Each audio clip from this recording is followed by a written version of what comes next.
Passiamo al 16° punto, cioè mozione presentata dal consigliere Giovanni Parascossa ad oggetto censura dell'eliminazione di giunta per autorizzazione al sindaco a proporre denunce e querele. Prego. Sì, ho una relazione che deposito perché chiedo che sia inserita nel verbale, la deposito in forma scritta alla segreteria di modo che potrà più agevolmente inserirla nel verbale. Ora la vado ad illustrare.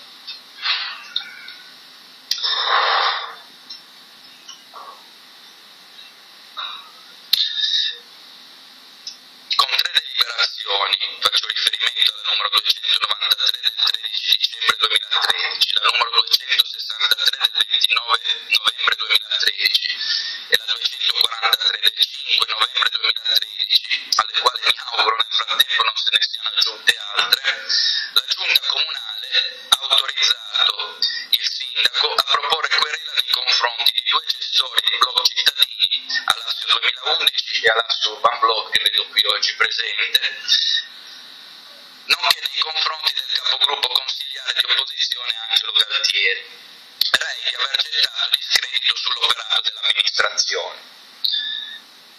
Senza entrare nel merito del contenuto ritenuto ingiurioso e diffamatorio delle affermazioni oggetto di denuncia, per il quale dovrà eventualmente esprimersi la magistratura, ritengo però opportuno esporre alcune considerazioni sul metodo e sui fini sottesi al siffatto operato della Giunta.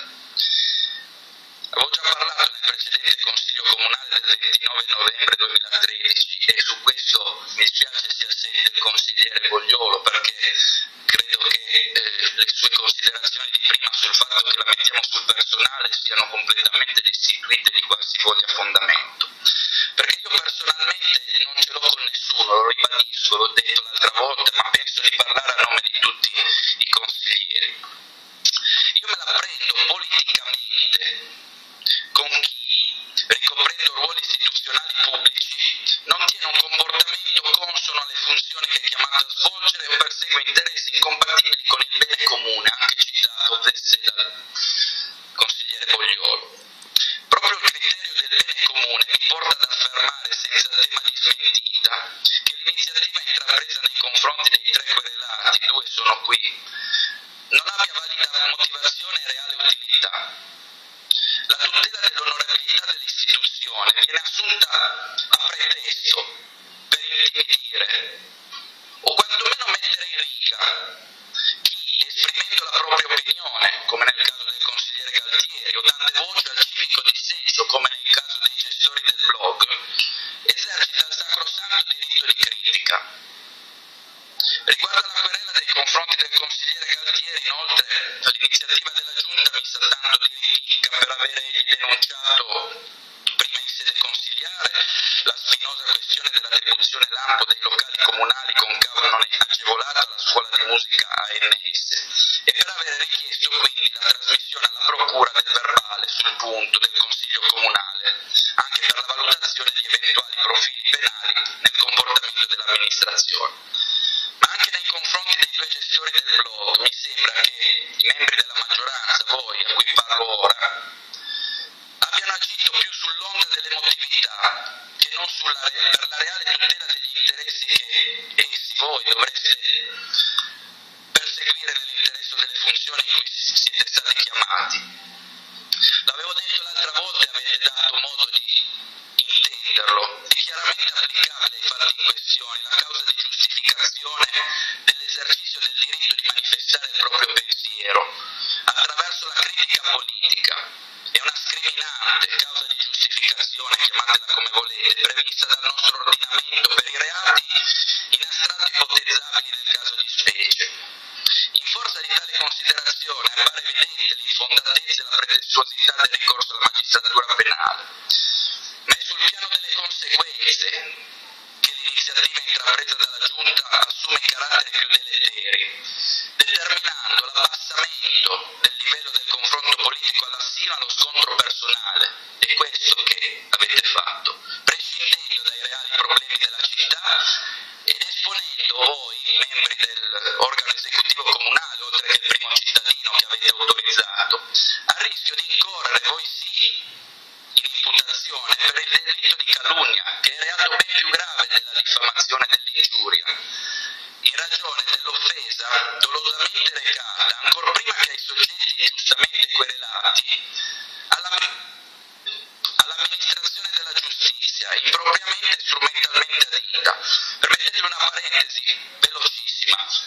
Io mi sono posto il problema, ho detto cosa avrei fatto io di fronte a delle critiche magari anche offensive portate nei miei confronti, nei confronti del mio ruolo di consigliere comunale. Mi avessero detto: ma guarda che tu sei un incapace, fai delle mozioni che non hanno senso, fai delle interrogazioni che magari anche con epiteti, sei un imbecille, non lo so. Ecco, mi sono posto il problema e io mi sono detto: anzitutto non sarei andato alla magistratura come prima ipotesi, mi sarei interrogato sulla fondatezza della critica, ove avessi ritenuto che ci fosse un qualche fondamento, probabilmente poi parlerete voi, lasciatemi.